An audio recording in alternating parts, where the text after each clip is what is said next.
अंग्रेज जो अपने टाउट्स होते थे, जो उन्हें मुखबरियां करते थे, जब जाने लगा तो उसे घोड़े पे बिठाया, दस्तार बांधी और कहा दौड़ाओ घोड़े को।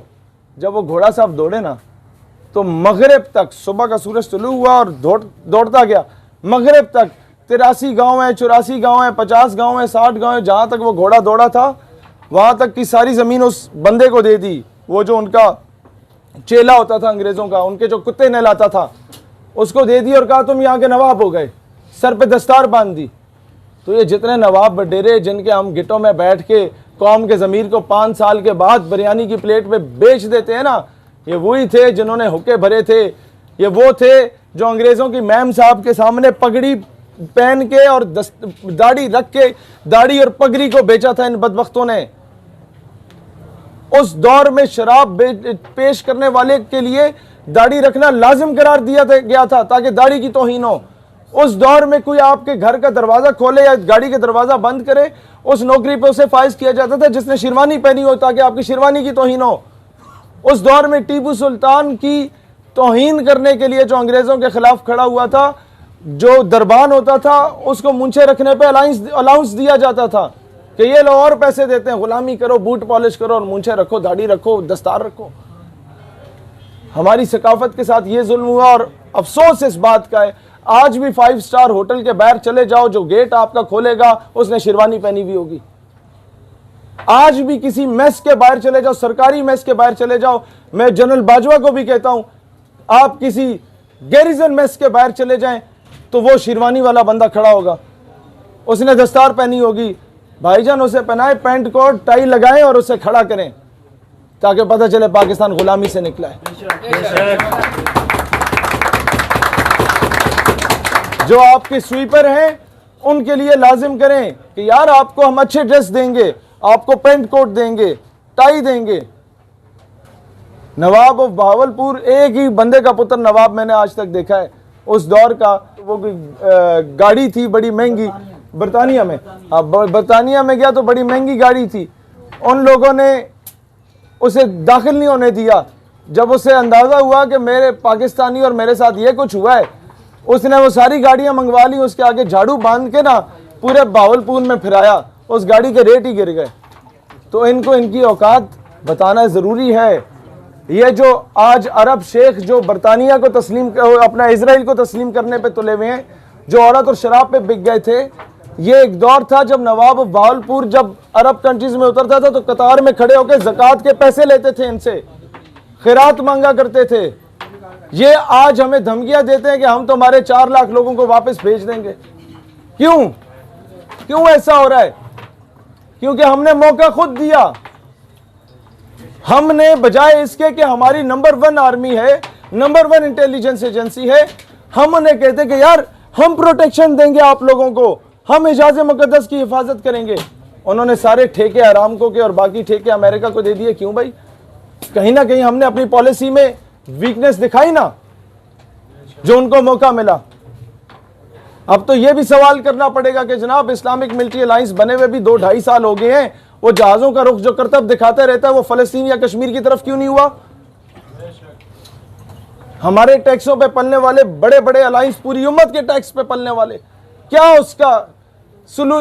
उसका फायदा क्या है? भाई हम सारी जिंदगी आपके लिए कुर्बानियां देंगे, हम आपसे पहले बॉर्डर पे पहुंचेंगे इंशाल्लाह। हमारी चमिंडा की माओ ने अपने उन बच्चों की तरबियत की थी, सीने से बम बांध के वो हिंदुस्तानी टैंकों पे लेट गए थे। हमारे केपीके की माओ ने जीएसक्यू में 6 सितंबर की तकरीब थी तो वो कहती थी, जब उसे बुलाया गया कि तो बेटा तुम्हारा शहीद हो गया है, आप क्या तासुरात हैं? मैं समझ रहा था वो रो पड़ेगी, लेकिन आफरीन है उस पठान माँ पे कहती है वतन अचर खपामश है, वतन परेशान ना हो, पठान माँ जिंदा अपने बच्चों को तुझ पे कुर्बान करने के लिए। मसला ये है कि वो माए तो कुर्बानियां देंगी और ऊपर जो ये पॉलिसी मेकर बैठे हुए हैं, खुदा का वास्ता है कोई अमली तौर पे काम करो भाईजान कश्मीर के लिए।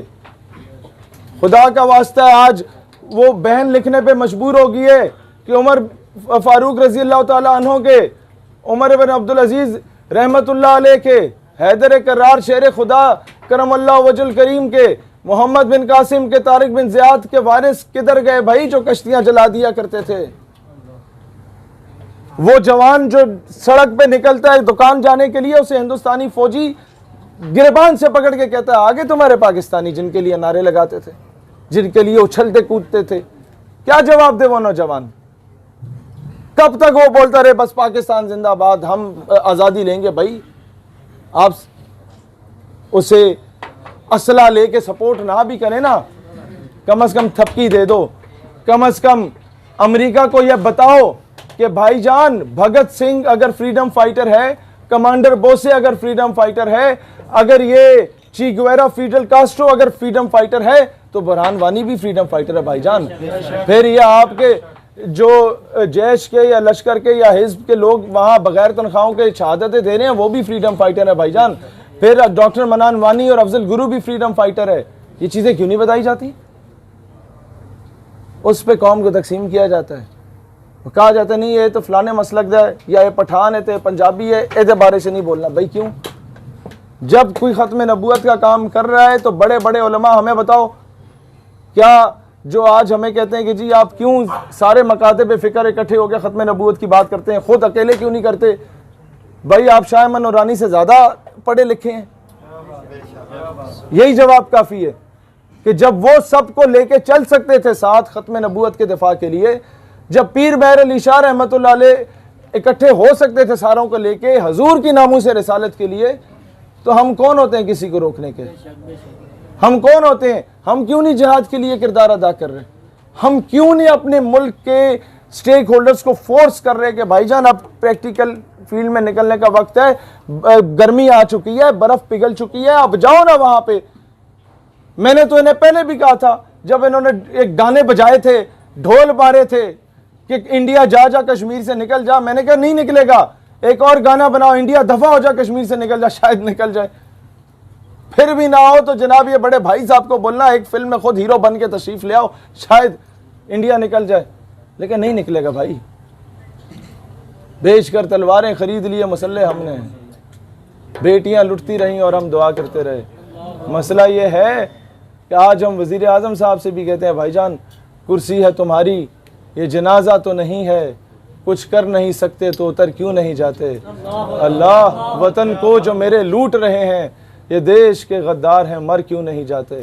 दोस्तान जी वकार, आज हमें बार बार मैं एक बात कहना चाहूँगा, अपने स्कूल्स कॉलेज यूनिवर्सिटीज़ में डाटा इकट्ठा करें, कौन कौन टीचर है जो डायरेक्टली इनडायरेक्टली पाकिस्तान की इस्लामिक आइडियोलॉजी को टारगेट कर रहा है, उसकी खुफिया वीडियोस रिकॉर्ड करें, हम तक पहुंचाएं।